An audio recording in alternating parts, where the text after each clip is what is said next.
हमारे अवचेतन मन की शक्ति।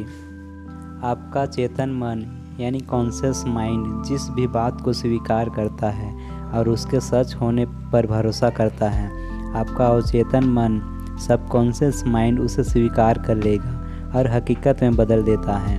हम जो कुछ हासिल करते हैं और जो हासिल करने में असफल रहते हैं, वह सब हमारे खुद के थॉट्स, विचार के परिणाम होते हैं। यानी हम जो कुछ सोचते हैं वैसे ही हमारे साथ हो जाता है। हमारी शुद्धता और अशुद्धता, सुख और दुख हम पर ही निर्भर करती है। आगे जानिए चेतन मन और अवचेतन मन की शक्ति के बारे में, कैसे आप दुनिया का कोई सा भी कार्य कर सकते हैं।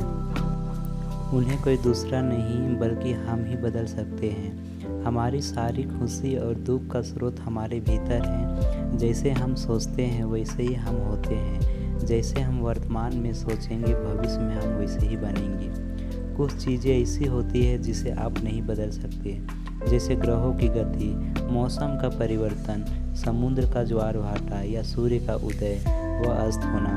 आपका चेतन मन जिस विश्वासों, मान्यताओं, राय और विचारों को स्वीकार करता है, वे सभी आपके अधिक गहरे अवचेतन मन पर अधिक छाप छोड़ते हैं। अपने अवचेतन मन को सही रास्ते पर कैसे ले जाए, वह सीखना बहुत जरूरी है। सौंदर्य, प्रेम, शांति, बुद्धिमानी और सृजनात्मक विचारों वाली सोच रखे। आपका अवचेतन मन उसी के हिसाब से प्रक्रिया करेगा और आपकी मानसिक, शरीर तथा जीवन की परिस्थितियों को बदल।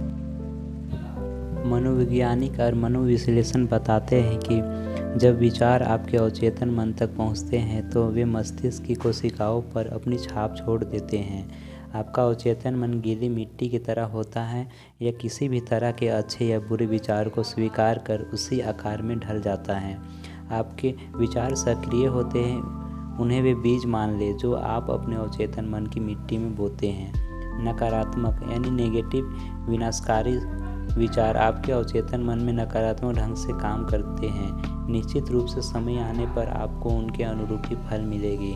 आपके अवचेतन मन के आदतन विचार आपके अवचेतन मन में गहरे खांच बना देते हैं। यदि आपके आदतन विचार सामंजस्य, शांतिपूर्ण और सृजनात्मक है तो यह आपके तथा आपके करियर दोनों के लिए बहुत फायदेमंद होता है। इसलिए यह बात जान ले कि विचार ही वस्तु हैं।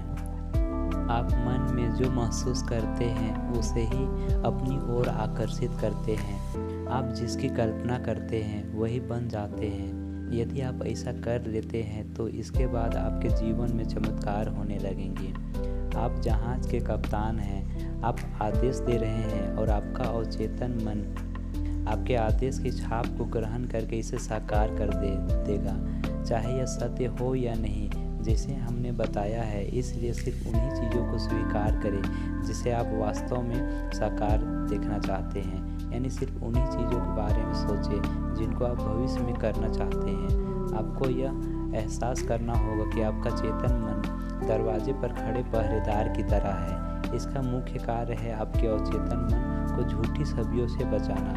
अब आप मस्तिष्क का एक बुनियादी नियम जान चुके हैं। आपका अवचेतन मन सुझाव को ग्रहण करता है। जैसे आप जान चुके हैं, आपका अवचेतन मन तुलना नहीं करता, ना ही यह तर्क करता है या खुद विचार सोचता है। ये सारे कार्य तो आपका चेतन मन करता है। आपका अवचेतन मन तो सिर्फ उन्हीं छवियों पर प्रक्रिया करता है जो आपका चेतन मन इसे देता है। यह खुद काम की किसी खास दिशा या योजना को तवज्जो नहीं देता।